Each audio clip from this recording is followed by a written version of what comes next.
నమస్తే. ఇన్నాళ్ళు నన్ను సపోర్ట్ చేస్తూ, ఎంకరేజ్ చేస్తూ మీ ప్రేమని నాకు అందిస్తున్న ప్రతి ఒక్కరికి కృతజ్ఞతలు. అలాగే ఈ వీడియో కూడా ఖచ్చితంగా మీకు ఉపయోగపడుతుంది. లైక్, షేర్ అండ్ సబ్స్క్రైబ్ చేసి మీ సపోర్ట్‌ని నాకు అందించండి. అలాగే ఈ వీడియో పట్ల మీకున్న అభిప్రాయాన్ని కామెంట్ సెక్షన్‌లో కామెంట్ చేసి తెలియజేయండి. ఇప్పుడు వీడియోని చూద్దాం. నమస్తే. Welcome to our channel. నేను పద్మిని. ప్రస్తుతంతో పాటు ప్రముఖ ఆధ్యాత్మికవేత్త, ఆస్ట్రోన్యూమరాలజిస్ట్, వేదిక్ వాస్తు స్పెషలిస్ట్, శ్రీ విద్య మరియు హనుమత్ ఉపాసకులు బ్రహ్మశ్రీ డాక్టర్ సిస్లా జయశంకర్ గారు మనతో పాటు ఉన్నారు. మాట్లాడదాం. సార్ నమస్తే సార్. సార్ నక్షత్రాల గురించి చెప్తూ ఉన్నారు. హస్తా నక్షత్రం, ఈ హస్తా నక్షత్ర జాతకులు ఎలా ఉంటారు, ఎట్లాంటి విధి విధానాలని ఖచ్చితంగా జీవితంలో పాటించాల్సి ఉంటుంది, అలాగే ఎట్లాంటి దైవారాధన చేసుకోవాలి. చంద్ర నక్షత్రం కాబట్టి కూల్ గా ఉంటారు అని అనుకోవచ్చా? పాదాల వారీగా కూడా చెప్తున్నారు కాబట్టి చెప్పండి సార్. తప్పకుండా. ఈ హస్తా నక్షత్రం 5 వేళ్ళు కలిసి ఉండే ఒక అరచేయి ఎలా ఉంటుందో అట్లా ఆ ఆకారంలో ఉంటుంది హస్తా నక్షత్రం. ఇక ఈ హస్తా నక్షత్రం వాళ్ళ లక్షణాలు కామన్గా 4 పాదాల వాళ్ళకు ఉండే కామన్ లక్షణాలు మహర్షుల వారు ఏం చెప్తున్నారంటే కామి, కుశలుడు, వాగ్మి. అంటే కామి అంటే ఒకటే కాదు, డబ్బు గురించి ఉండొచ్చు, అన్ని కామ్యాలు కావాలనుకుంటాడు. కుశలుడు అంటే బిందాస్గా ఉంటాడు, కులాసాగా. వాగ్మి మంచి వాగుడుకాయ. చౌర్య ప్రీతి అంటే దోచుకుందామని, దాచుకుందామని, నొక్కేద్దామని ఇలాంటి వీటి మీద మక్కువ ఎక్కువ. ధనవంతుడు, దూరదేశ ప్రయాణ ప్రీతి. దూరదేశ ప్రయాణ ప్రీతి అంటే బయట ట్రావెలింగ్ బాగా ఇష్టమైన వాళ్ళు.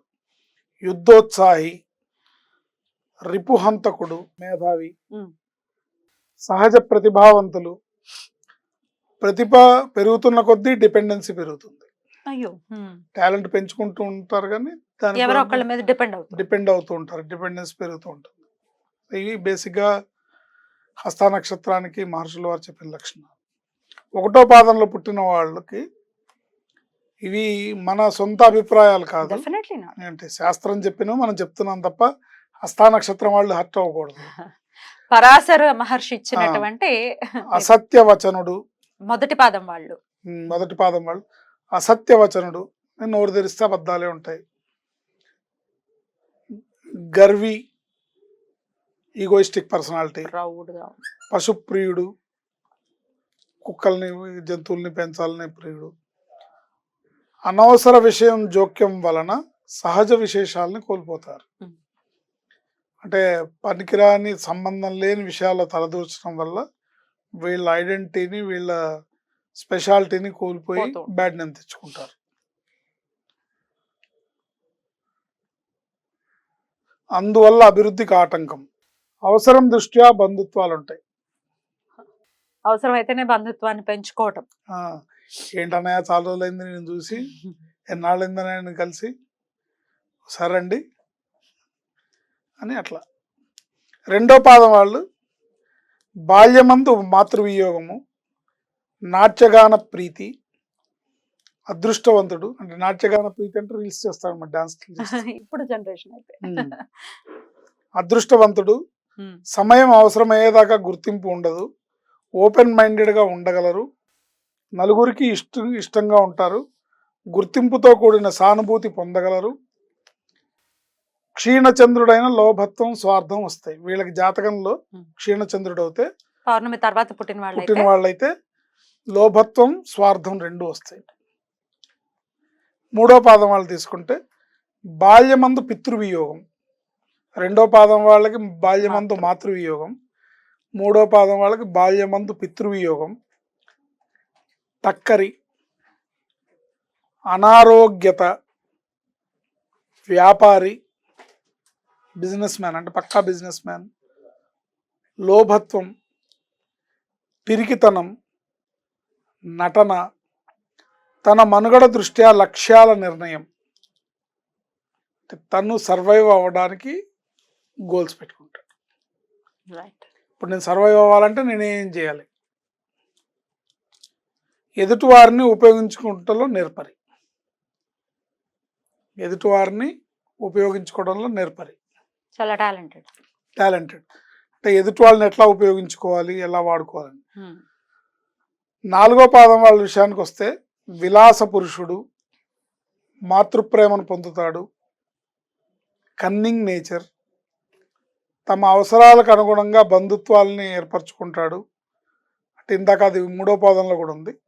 పశ్చాత్తాపం తాత్కాలికం, అంటే వాళ్ళు ఏదన్నా చేసి పడతారు. పశ్చాత్తాపడినా అది తాత్కాలికమే, మళ్ళీ సమర్థించుకుంటాడు అనమాట. స్పాట్లో అప్పటికప్పుడు నా తప్పని అనుకున్నా కూడా నా నా తప్పు లేకపోయినా చెప్పాను, నేను సారీ చెప్పాను, ఓకే, ఇట్లాంటి యాటిట్యూడ్. యాటిట్యూడ్ ఉంటుంది. ఎదుటి వారిని బుట్టలో వేయటలో నేర్పరులు, ఎదుటి వారిని బుట్టలో వేయట నేర్పరులు. సో వీళ్ళు సిద్ధాస్తులు అనమాట, ఎదుటి వాళ్ళని బుట్టలో వేయట. రైట్, ఈక్వాలిటీస్ తో ఉంటారు ఈక్వాలిటీస్. పాదాల వారిగా. మరి ఎట్లా సార్, ఏ దైవారాధన చేసుకోవాలి? డెఫినెట్ గా అన్ని నక్షత్రాలకి కొన్ని నెగటివ్స్ ఉంటాయి, కొన్ని పాజిటివ్స్ ఉంటాయి. మనం పాజిటివ్స్ ని డెఫినెట్ గా పెంపొందించుకోవాలి కాబట్టి మరి ఎట్లా ఏవి త్యజించాల్సి ఉంటుంది వీళ్ళు, అలాగే ఏ దైవారాధన ప్రత్యేకించి చేసుకోవాలి? వీళ్ళు బాగా గుర్తుపెట్టుకోవాల్సింది ఏంటంటే అబద్ధాలు ఆడకూడదు,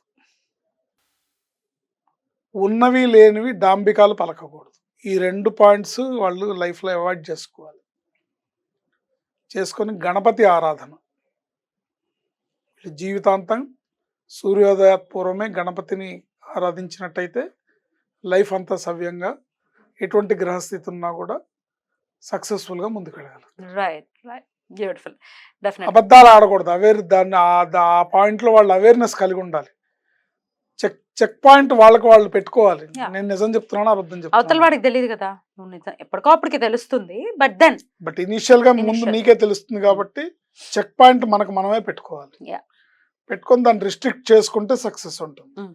తర్వాత డాంబికాలు, గొప్పలకు పోవడం, ఉన్నవి లేనివి మాట్లాడడం, నాకు వాడు తెలుసు వీడు తెలుసు అంటాం, నేను అది చేసేస్తా ఇది చేస్తా అనటం, ఇవన్నీ మానుకుంటే లైఫ్లో సక్సెస్ ఉంటుంది.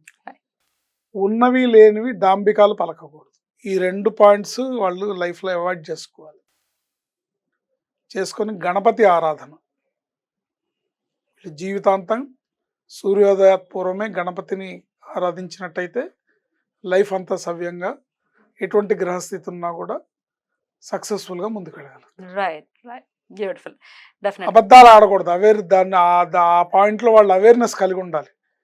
తెలుసు వీడు తెలుసు అంటాం, నేను అది చేసేస్తా ఇది చేస్తా అనటం, ఇవన్నీ మానుకుంటే లైఫ్లో సక్సెస్ ఉంటుంది.